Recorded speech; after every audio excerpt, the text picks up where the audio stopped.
আমি আমি ঈশ্বরের নামে শপথ করিতেছি যে বিধি দ্বারা স্থাপিত ভারতের সংবিধানের প্রতি আমি অকৃত্রিম নিষ্ঠা ও আনুগত্য পোষণ করিব। আমি ভারতের সার্বভৌমত্ব ও অখণ্ডতা রক্ষা করিব।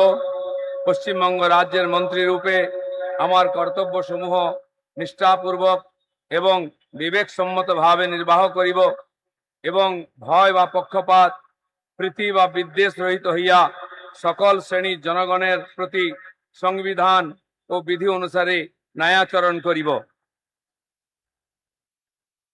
আমি আমি শ্রী দিলীপ কুমার ঘোষ ঈশ্বরের নামে শপথ করিতেছি যে পশ্চিমবঙ্গ রাজ্যের মন্ত্রী রূপে যে কোনো বিষয় যাহা আমার বিবেচনার জন্য আনিত হইবে বা আমি জ্ঞাত হইব, তাহা ওই মন্ত্রী রূপে আমার কর্তব্যসমূহের যথাযথ নির্বাহের জন্য যেরূপ আবশ্যক হইতে পারে তদ ব্যতিরেকে আমি প্রত্যক্ষ বা পরোক্ষভাবে কোনো ব্যক্তি বা ব্যক্তিগণের নিকট জ্ঞাপন করিব না বা প্রকাশ করিব না।